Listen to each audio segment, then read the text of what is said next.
Hello, embracing your spiritual side with Linda Crea. Thanks for coming to day 2 of our 7-day chakra explanation. So we're all in orange, or I'm in orange today, huh? So what does that mean? That means that we are exploring our second chakra, our sacral center or our sex center. We have to just say it, sex, reproduction. So right there, it's 3 inches or 3 fingers or however your anatomy is. It's between your first chakra and your second chakra, so it's under your navel and above your sacral center. So, and that's the seat of your spine. So, and remember, our chakras are spinning and they're receiving information, and they actually poke out our spine a little bit, the back of our spine. So they would just go through. You don't see them. Again, with that pendulum, we can find them. So anyway, so it's the second chakra, sacral chakra, is a huge thing to do with our reproduction. So our spleen, our pancreas, our ovaries, our testes, our menstruation, our urine, our bladder, if we have bladder infections and stuff like that. So it has to do with all those internal organs, okay? So the first 3 are really most of the internal organs, and then it goes up to more spiritual aspects. So, but this is really in our seriously working organs. So your second center is very important to your life. And to have a healthy second center, you're going to say, I am enough. I know I am.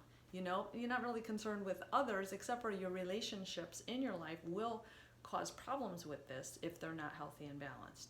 So, but if it's functioning well, you're going to say, I am enough and I am pregnant with good ideas. We'll just use the word pregnant because it means I have good ideas, so I'm optimistic for the future. So isn't that a great way to look at things? So those would be a positive, healthy way to look at your life to know.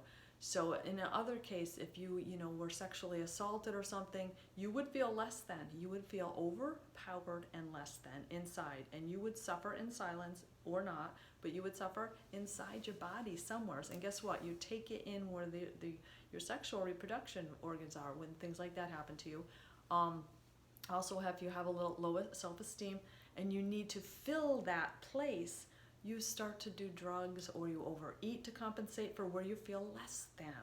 Okay, those would bring you to the urinary tract infections, bladder cancer, pancreas, bladders first and second, but urinary tract infections, pancreatic attacks, and this and that. So that would be your second center. So if you're feeling clingy and needy and all that, like sucking your thumb, like I need help all the time, and you're codependent and you're clingy and needy and whiny, that's second center. So, and just take a look at how you're behaving, and then look at that area of your body. So maybe it needs some healing. So again, orange really helps with it. Eat oranges, eat orange fruit, move that part of your body, get the stress out. TV is another big one. When there's a world disaster and you see something really horrible on TV, your vitality is gone, and that's your vitality center right there. Reproduction, I love this, that sort of feeling you get from that, that goes out to the world when it's suppressed, like, you're gonna feel it in your second chakra. You're not gonna feel vitality. You're gonna be like frozen, and not for nothing, but it's not your work and it's not your family. It's life stuff. Hits you on your second chakra big time. Well, it does me also.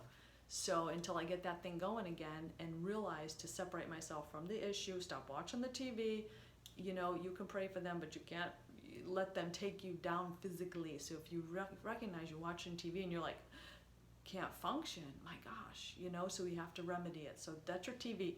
To me, that's your TV, and sometimes you're punching the gut. So it depends what's going on the TV. But the world disasters are our heart and my second chakra. So a lot of ours. So in order to balance that, okay, is going to be, like I said, movement in that area. Eat oranges, think orange, bring the orange to you, and then take care of your relationships. Put the boundaries up. Get the proper help you need for yourself with the drug addictions, the overeating, the whatever shopping addictions that's causing financial stuff. all those, if you make them all placid and balanced, not too much or not too little, find what's good in the middle.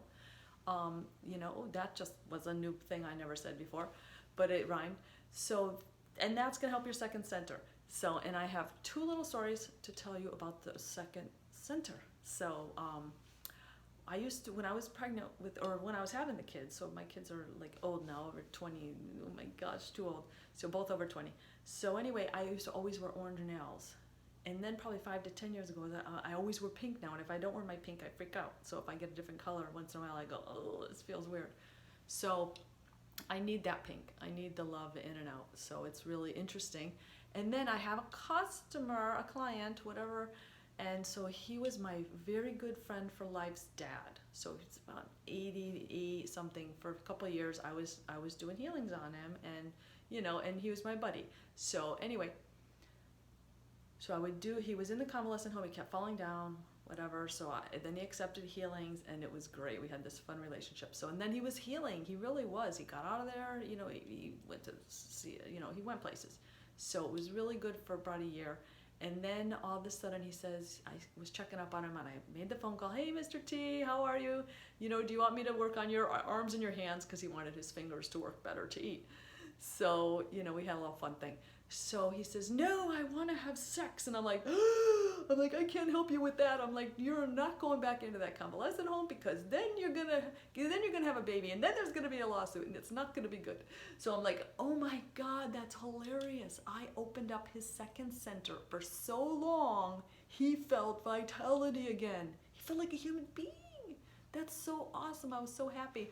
And then of course I call his daughter and I'm like, hey, and she's like, oh my God, only you. And I'm like, yay, only me. Well, you know what? We're supposed to feel whole. We're supposed to feel alive. Every little part of us. So, in a good and balanced way. So I just wanted to share that story with you, because I got, I have people to verify that one. So anyway, and she actually wanted me to say something for the eulogy, and I couldn't, because I was very sad that that he wasn't here, even though I know he's in spirit and was with us, because it was an amazing event, at his funeral and wake and stuff. But the fact of the matter is, I was not telling that story, because it was not adults only. So anyway, I honor you, Mr. T, and I know you're with me today. Yes, with my orange suit on. So I'm going to leave you with that, with the chakras. And again, the vibration is, the first one is lower, so it's Ram. And the second one is Vam. So it's a little higher. It's not quite as low as the first one. So it would go and then as we go higher to our crown chakra, it's very high, like the angels singing. So that sound will also open that, along with repairing our relationships and moving that area and feeling like you are enough. All right, in balance. Not too much, not too little, right in the middle. I like that. So, namaste. I honor the God in you, and I'll see you tomorrow for our yellow chakra. That's my favorite. No, it's not. My heart is. Okay, have a blessed day.